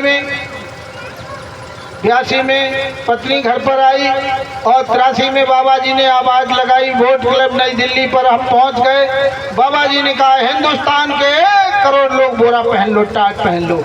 और हमने वही टाट पहन लिया, बोरा पहन लिया। हमारे तमाम ससुराल में मनमुटाव की बात आई कि उन्होंने, अरे महात्मा हो गए। माँ ने कहा, कोई महात्मा नहीं, हमने बाबा जी को दे दिया है। कहने का तात्पर्य ये है कि आज जिस मुकाम पर, जिस मंच पर हम बोल रहे हैं, ये हमारी माँ की देन है और गुरु का आशीर्वाद, गुरु का आशीर्वाद है। कानपुर में उसमें अभी हमने आगरा की बात आपको सुनाई कि उसमें जगनेर में हम बोल रहे तो काल भगवान के लिए ये कह दिया, तो यही चीज़ वहाँ हुई। वहाँ भी सत्संग हम जब सुनाते थे तो हमारा वो ओजस्वी सत्संग था। अब तो बहुत धीरे धीरे सत्संग सुना रहे हैं, लेकिन जवानी का 2002 की बात है, बहुत ओजस्वी सत्संग चलता था। तो ज्वाला सिंह वहाँ के जिला अध्यक्ष थे आगरा के। उन्होंने गुरु महाराज से कहा कि बाबा जी, हमारे यहाँ एक वक्ता है, कि हर जिले से वक्ता गए थे। एक कन्नौज के रामबली सिंह यादव और थे, वो भी जोर से बोलते थे। तो उस समय पे कहा बाबा जी से कि बाबा जी, हमारे एटा के एक वक्ता है, नाम लेकर के बताया, बहुत ओजस्वी सत्संग सुनाते हैं, बहुत जोर में सत्संग सुनाते हैं, कभी कभी ऐसा बोल देते हैं। स्वामी जी महाराज ने उसी फोन लगा करके ऐसे चलता था, ऐसे साउंड, ऐसे फोन लगा के बाद हम लोग बैठे सामने, इस तरीके से जब स्वामी जी महाराज ने कहा जरा साउंड पर मुँह लगाइए, तो स्वामी जी महाराज का फोन जब ऐसे लगा लिया तो स्वामी जी महाराज ने कहा, अध्यक्ष जी, वो नहीं बोल रहा है, मेरा नाम लेकर के कहा, जो बच्चे की बात कर रहे हो वो नहीं बोल रहा है, मैंने उसके गले में वो ताबीज डाल दिया है, वो ताबीज बोल रहा है। ये हमारे गुरु महाराज का वरदान लगा हुआ है। इसलिए सत्संगी प्रेमी भाई बहनों, अयोध्या में त्रिवेणी संगम प्रयागराज सरयू नदी के किनारे हमको रिद्धि सिद्धियों से गुरु महाराज ने लैस किया, और रिद्धि सिद्धियां सरयू नदी के किनारे बैठ करके हमको दी, और इलाहाबाद त्रिवेणी संगम प्रयागराज पर हमारी रिद्धि सिद्धियां सब वापिस ले ली। हम लोग सब धराशायी हो गए और असहाय होकर के जमीन पर गिर गए। बाबा जी ने कहा, बच्चा घबराओ नहीं, घबराने की जरूरत नहीं है, मैंने रिद्धि सिद्धियां तुम्हारी तुमसे वापिस ले ली हैं। जो तुम 3 महीने वापिस आए बड़ी बड़ी पहाड़ी कंदराओं में और घूम करके आए हो, साइकिल पग यात्रा करके आए हो, इसलिए तुम्हारी सारी शक्तियों का विसर्जन मैंने त्रिवेणी संगम में कर दिया है। लेकिन जाओ, मैं तुम्हें वरदान देता हूँ कि तुम्हारी जो बोलने की शक्ति है, ये वाक सिद्धि आपके पास रहेगी, ये आपसे वापिस नहीं लूँगा। तो सत्संगी प्रेमी भाई बहनों, ये गुरु महाराज की दी हुई वाक सिद्धि है, ये वाक सिद्धि बोल रही है। आप यूँ बोलवाते रहिए, आप 2 घंटे 4 घंटे बोलते रहेंगे, मालिक की मौज मर्जी है, हम कुछ नहीं बोलते हैं, ये सब गुरु का काम है। इसलिए सत्संगी प्रेमी भाई बहनों, एक दृष्टांत की अभी फरमाइश हमारे पास आई है, और हमारे वो कह करके गए, माँ बाप की सेवा के ऊपर वही एक बुढ़िया वाला वो दृष्टांत है, तो उसी के लिए हम कह रहे हैं। तो आप लोग अपने माँ बाप की सेवा करो, तो आप उस दृष्टांत को हम आपके सामने रख रहे हैं।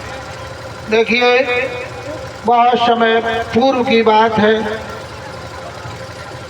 एक माँ जिसके कोई बच्चा नहीं हुआ, बच्चा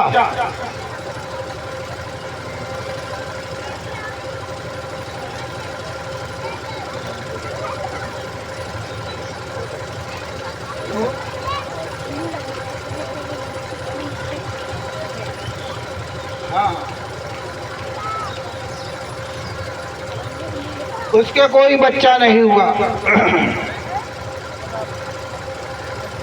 तमाम वैद्य हकीमों के पास में वो गई, 15-16 साल उसको शादी किए हो गए और 15-16 साल तक, और फिर टाइम बढ़ गया।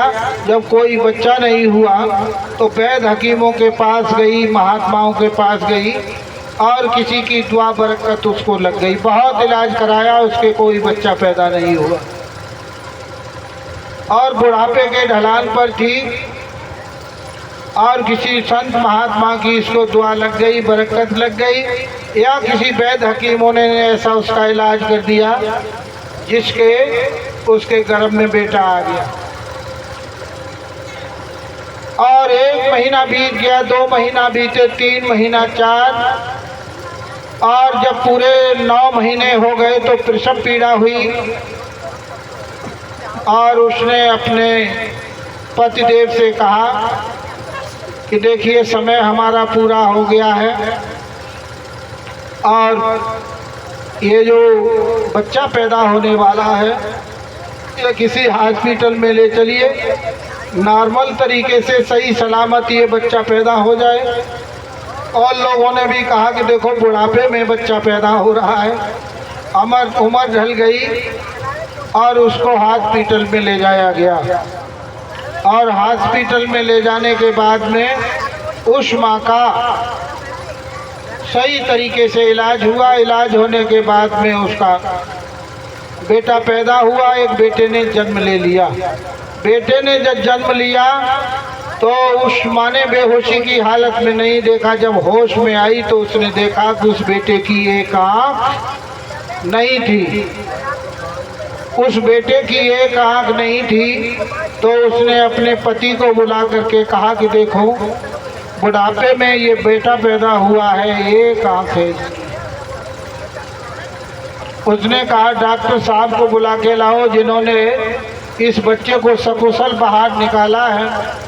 डॉक्टर साहब को बुला करके जब पास में बिठाला और कहा डॉक्टर साहब हमारे एक ही तो बेटा पैदा हुआ, वो भी एक आँख का है, अंधा है, काना है, क्या इसकी दूसरी आँख लग सकती है? डॉक्टर ने कहा कि इसका सफल ऑपरेशन कर दिया जाएगा, इसका प्रत्यारोपण कर दिया जाएगा अगर कोई दूसरी आँख दे दे तो। कोई दूसरी आँख दे दे तो इसका सफल ऑपरेशन करके प्रत्यारोपण करके दूसरी आँख लगा दी जाएगी। उस माँ ने अपने पति से कहा कि जाओ मकान गिरवी रख दो, चाहे ज़मीन गिरवी रख दो, चाहे बेच दो, बच्चे को हर हालत में सही कराओ, इसको 2 आँख वाला कर दीजिए। और उसका पति गया, मकान को गिरवी रख दिया, ज़मीन को गिरवी रख दिया। रखने के बाद पैसा हाथ में लेकर के गया, नातेदार रिश्तेदारी में जहाँ भी गया और कहा कि भैया डॉक्टर साहब ने कह दिया है कि कोई अपनी आँख दे दो, कोई आँख दे दो। कौन अपनी आँख दे देगा? सबसे हारा थका घूमता रहा, किसी ने आँख नहीं दी। तो गुरु महाराज क्या कहते हैं, ये अमोलक की दिव्य पदार्थ है, बेशकीमती ये मानव तन है, इसकी कोई कीमत नहीं आंक सकता। तुमसे ये कहा जाए कि अपनी एक आंख निकाल के दे दो, तुमको 10 करोड़ रुपए देंगे, कोई है इतने बीच में अपनी एक आंख निकाल के दे देगा? इसलिए ये बेशकीमती मानव तन अमोलक रत्न को आपने बर्बाद किया है।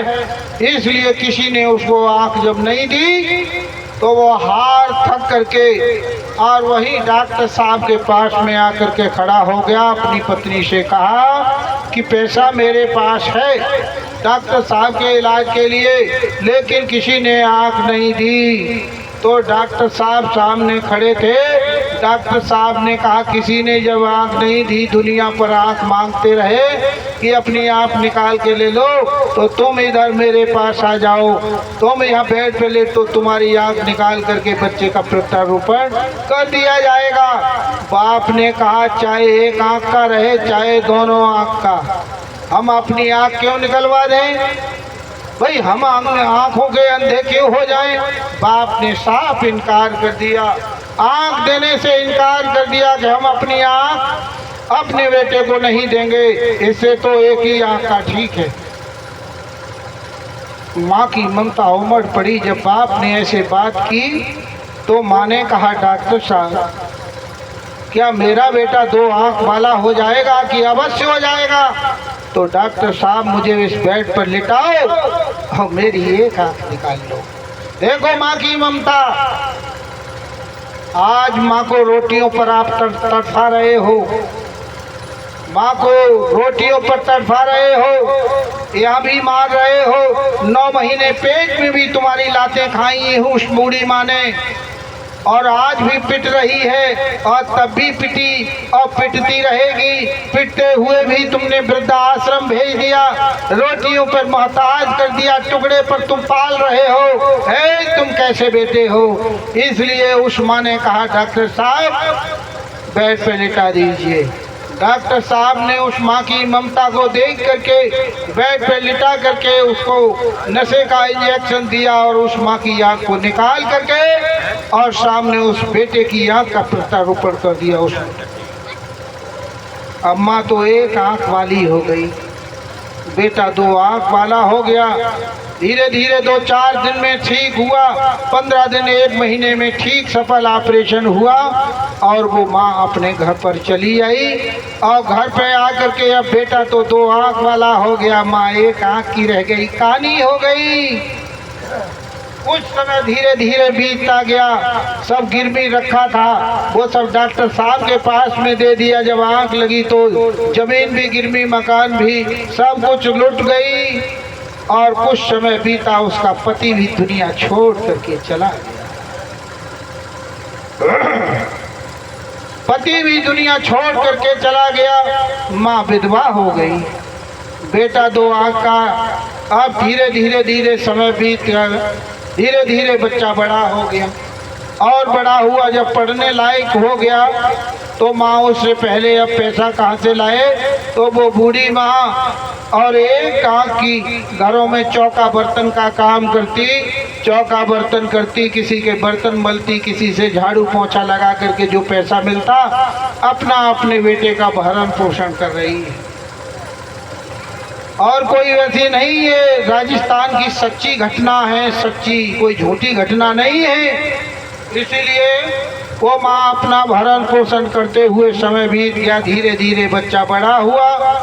और कहा उस बूढ़ी माँ ने कि बच्चे को किसी हॉस्पिटल उसमें स्कूल में इसका एडमिशन करा दिया जाए, बच्चा पढ़ने लायक हो गया। और वो माँ एक स्कूल में, बगल वाले स्कूल में गई और प्रिंसिपल साहब से कहा, प्रिंसिपल साहब हमारे बच्चे का एडमिशन कर लीजिए, हमारे पास देने के लिए तो कुछ नहीं, लेकिन सेवा आपकी करेंगे जो भी है। लेकिन प्रिंसिपल साहब ने कहा कि इतना पैसा लगेगा, इसके सिवा आपका एडमिशन नहीं हो सकता।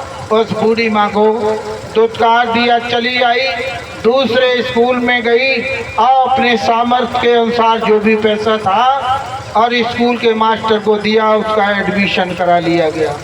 एडमिशन हो गया, बच्चा स्कूल में जाने लगा। माँ छोड़ने के लिए जाती और घर पे फिर लेकर के आती। आज भी हम और आप अपने बच्चे को स्कूल छोड़ने जाते हैं, जहाँ गाड़ियाँ हैं तो गाड़ियों में शिफ्ट कर देते हैं, गाड़ियाँ नहीं है तो बगल में अगर स्कूल है तो स्कूल में छोड़ने जाते हैं। इस तरीके से माँ स्कूल में जाती और वापिस लेकर के आती।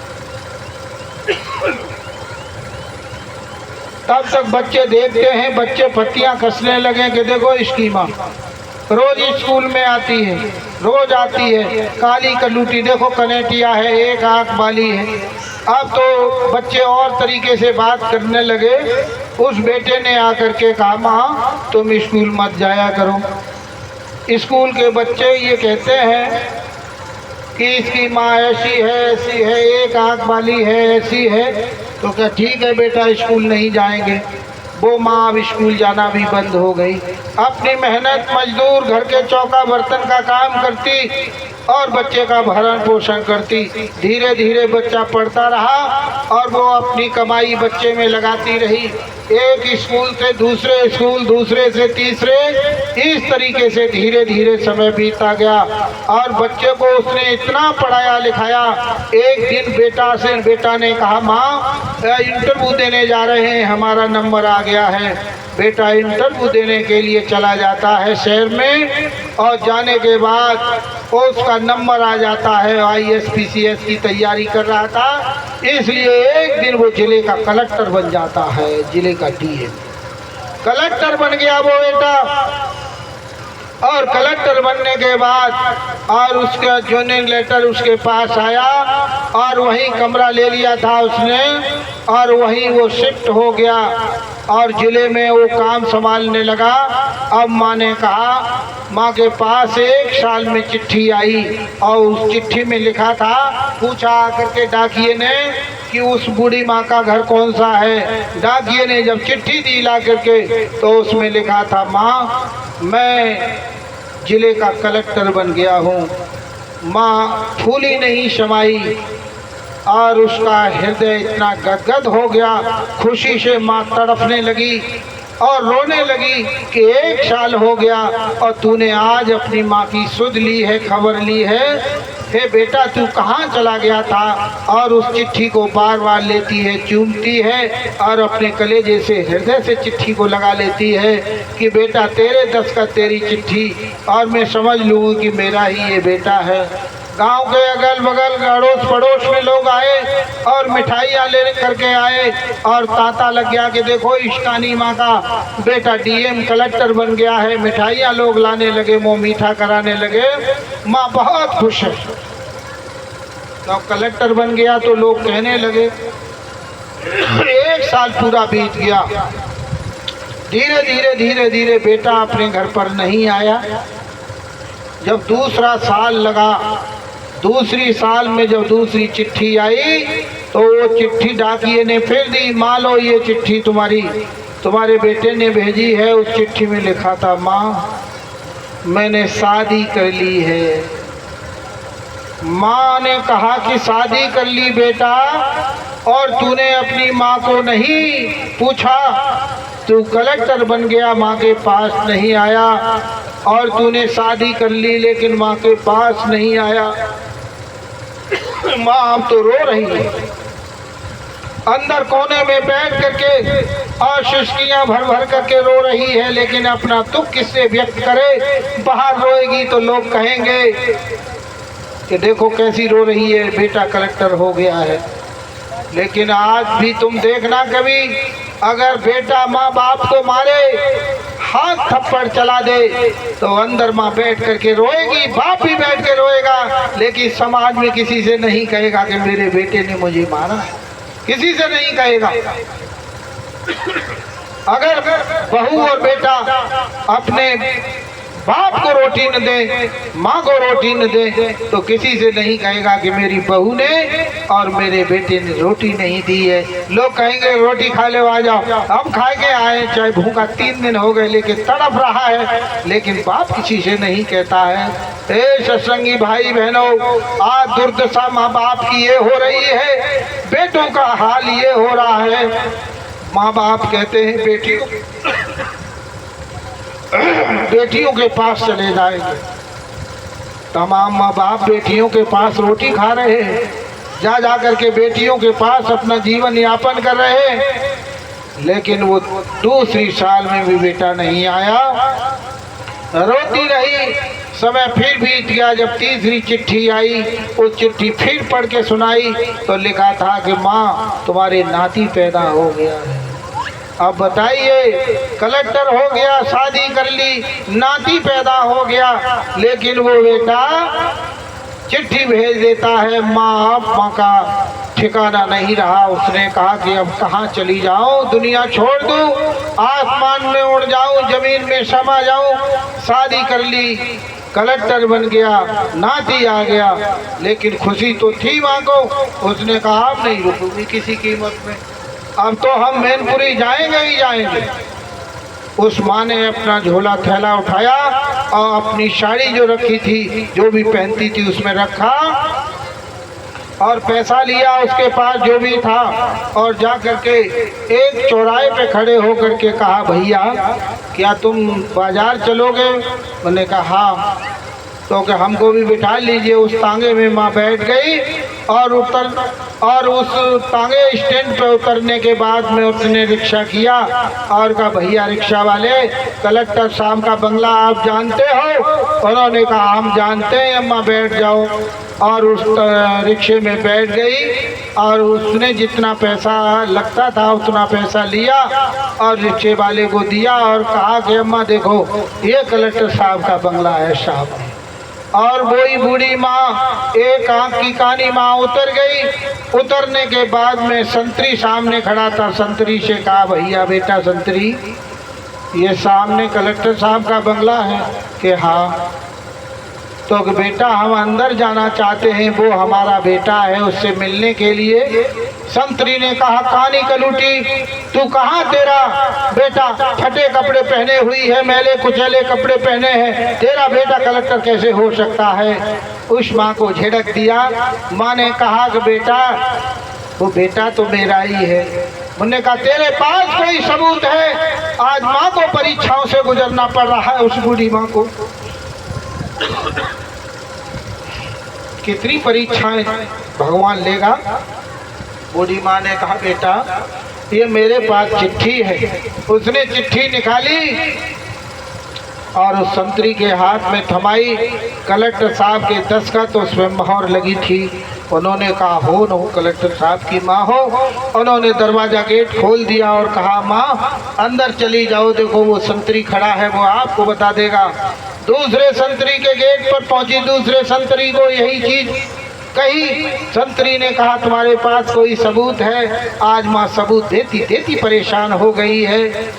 और सबूत जब दिखाया तो उस संतरी ने खोला दरवाजा और कहा, माँ देखो ऐसे अंदर चले जाना और जो गेट सीढ़ियों से चढ़ करके ऊपर पहुंच जाओगे, साहब आज घर पे ही है।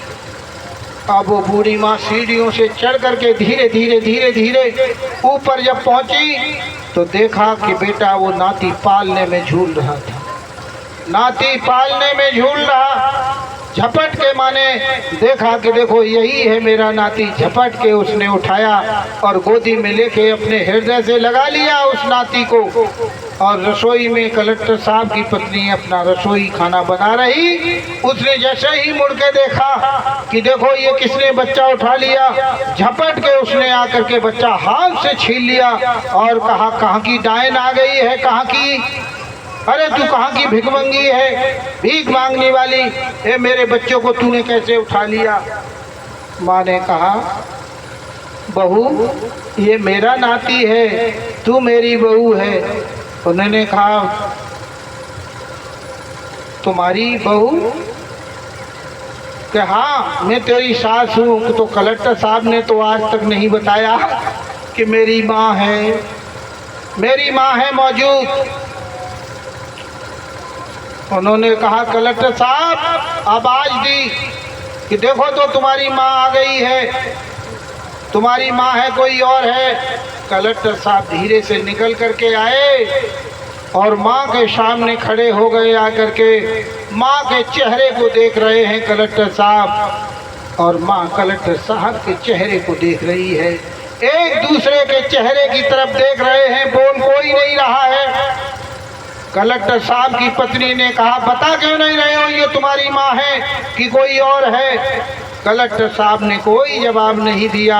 एक दूसरे के मुंह की तरफ टकटकी लगाए हुए देखते रहे। लेकिन फिर झिड़का तीसरी बार कि कलेक्टर साहब बताओगे कि नहीं बताओगे, ये तुम्हारी माँ है कि कोई और है?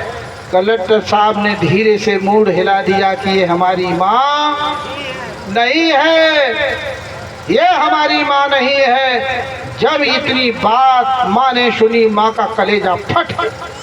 माँ ने कहा, धन्य है बेटा तुझे, आज तूने अपनी माँ को माँ कहने से इनकार कर दिया। अब क्या रसाताल में चली जाऊं, आसमान में उड़ जाऊं, जमीन फट जाए, मैं कहाँ जाऊं, कौन सी दुनिया में मैंने ऐसा कौन सा अपराध कर दिया, मैंने ऐसा कौन सा गुनाह किया, कौन से जन्म के पाप मेरे ऊपर छा गए हैं परमात्मा। आज मेरे बहू और बेटा ने माँ कहने से इनकार कर दिया। जब कलेक्टर साहब की बात जब कलेक्टर साहब ने सुनी कि ये मेरी सास नहीं है, एक जोर का धक्का दिया, माँ सीढ़ियों से लुढ़कती हुई नीचे गिरी, सर फूट गया, कपड़े तार तार हो गए, पूरा हृदय विदीर्ण हो गया, रोने लगी, चीखने और चिल्लाने लगी। माँ तड़पती हुई नीचे गिरी। माँ जब नीचे गिरी और जब माँ नीचे गिरी और रो करके तड़प करके और सीधी उस बेडरूम की तरफ बढ़ गई माँ, और उस माँ ने कहा, एक सामने बेटा था, उससे कहा बेटा जरा इधर आ जाओ। बेटे को बुलाया कि बेटा इधर आओ, एक छोटा सा कागज का टुकड़ा लेकर के आओ और एक कलम लेकर के आओ, और जो जो मैं बोलती जाऊं वो लिखते जाओ। और एक बगल में वही संतरी के पास में था लड़का, वो लेकर के कलम और कॉपी और छोटा टुकड़ा आया और बैठ गया। माँ ने उससे कहा, मैं बोल रही हूँ तुम लिखो। उसने लिखना प्रारंभ किया और कहा कि बेटा, बुढ़ापे में तुमको मैंने जन्म दिया, बहुत मैंने मजदूरी मेहनत की, बुढ़ापे में मैंने तुम्हें जन्म दिया, और जन्म देने के बाद में तुम्हारी एक आँख थी, एक आँख के तुम थे, और तुम्हें दुनिया में किसी ने आँख नहीं दी, तो मैंने अपनी एक आँख निकाल करके तुम्हें आँख दी। तुमको 2 आँख वाला बनाया और मैं एक आँख वाली स्कूल में तुमको पढ़ाया लिखाया, मेहनत और मजदूरी की।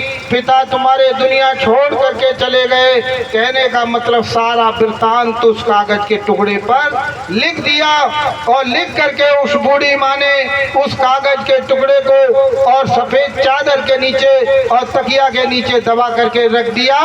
और वो बेटा देख रहा था, और दबा करके उस बूढ़ी माँ ने और कुर्सी को हाथ और मेज को लगा करके खड़ी हो गई, और अपनी पुरानी साड़ी को उतार करके और चलते हुए पंखे में अपना फंदा डाल करके गले में और अपनी जीवन लीला समाप्त उस बूढ़ी माँ ने कर दी। दुनिया छोड़ करके बूढ़ी माँ चली गई।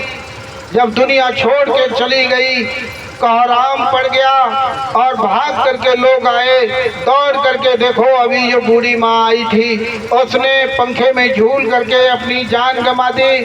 और कलेक्टर साहब दौड़ करके आए और पंखे से उतार करके चीखे मार मार करके रो रहे हैं, माँ कह करके रो रहे हैं, हे माँ तू दुनिया छोड़ करके चली गई। सब कुछ चिल्ला रहे हैं। तब तक वही लड़का जो आया जिसने लिखा था, उसने कहा कलेक्टर साहब तुम क्यों रो रहे हो, साहब आप क्यों रो रहे हो। उन्होंने कहा कि ये मेरी माँ थी कि तुम्हारी माँ थी, तुम्हारी माँ ने एक टुकड़ा लिखवाया है, वो इस कागज का वो इस चादर के नीचे छुपा रखा है। कलेक्टर साहब ने जब कागज का टुकड़ा निकाला और जब पढ़ा, सारा वृत्तांत कलेक्टर साहब ने पढ़ लिया कि मेरी माँ ने मेरे पीछे अपनी आँख निकाल के दी, पढ़ाया लिखाया, मेरी माँ जीवन भर बर्तन मांग करके चली गई, मैंने सुख और समृद्धवान नहीं बना पाया। कलेक्टर साहब की पत्नी आई, उन्होंने कहा कलेक्टर साहब तुम क्यों रो रहे हो, तुम क्यों रो रहे हो कि मेरी माँ थी कि अभी तो मैंने पूछा था कि तुम्हारी माँ है कि नहीं, तुमने मना कर दिया। कलेक्टर साहब की पत्नी ने कहा कलेक्टर साहब तुम अपनी माँ के नहीं हुए तो तुम किसी के जीवन में नहीं हो सकते, तुम मेरे भी नहीं हो सकते, इसलिए समय आने पर तुम्हें दगा दूंगी, तुम्हें छोड़ करके चली जाऊंगी। एक माँ के साथ तुमने अन्याय किया है, इसलिए सत्संगी प्रेमी भाई बहनों, माँ बाप के मरने के बाद तुम श्राद्ध करते हो, 13वीं करते हो, 1-1 कुंतल 10-10 कुंतल 20-20 कुंतल के पुआ बनाते हो, कहते हो माँ बाप के लिए, अरे जिंदा पे रहने पर तुमने रोटी के टुकड़े नहीं दिए और मरने के बाद तुम ये काम करते हो, ये काम तुम्हारा नहीं चलेगा। इसलिए सत्संगी प्रेमी भाई बहनों, हमें सत्संग यही नसीहत और शिक्षा देता है कि हमको ऐसे अपने माँ बाप के साथ कार्य नहीं करने चाहिए। तो आज यहाँ जो सत्संग सुन रहे हैं, जितने लोग सुन रहे हैं, आप लोग बताओ, तुम्हारे माँ बाप हैं, अपने माँ बाप की सेवा करोगे कि नहीं करोगे? अगर सेवा करोगे तो हाथ उठाओ, नहीं करोगे तो मत उठाना। कौन कौन लोग हैं जो अपने माँ बाप की सेवा करेंगे? चलिए खैर कोई बात नहीं है, आज से आप अपने माँ बाप को रोटी के टुकड़े पे नहीं पालेंगे। सत्संगी प्रेमी भाई बहनों माताओं, हमारी गुजारिश और प्रार्थना यही है, और बहुएं हमारी बैठी हैं, उनसे भी हमारी प्रार्थना है, अपने सास ससुर का ख्याल रखना। बेटियों से भी कहेंगे अपने माँ बाप का ख्याल रखना, और अपने सास ससुर का, बहुओं से भी हम कहेंगे तुम अपने सास ससुर का ख्याल रखना। और सास ससुर का दायित्व ये बनता है कि तुम अपनी बहुओं को बेटी का दर्जा देना।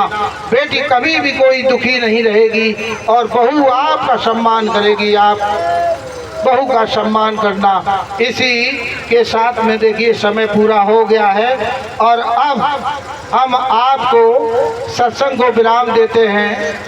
और इन्हीं शब्दों के साथ में कई भूल चूक त्रुटियां और गलतियां हो गई हो तो हमारी अपना भाई समझ करके माफ़ कर दीजिएगा।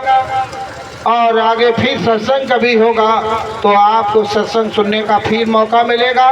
और मथुरा आश्रम आने का हमने 28, 29, 30 जुलाई का जो गुरु पूर्णिमा का वार्षिक भंडारा होता है, वह आने का हमने जो तुम्हें निमंत्रण दिया है, आप लोग आइए और मथुरा आश्रम पर आकर के मंदिर के देवता के सामने बरकत ले लीजिए।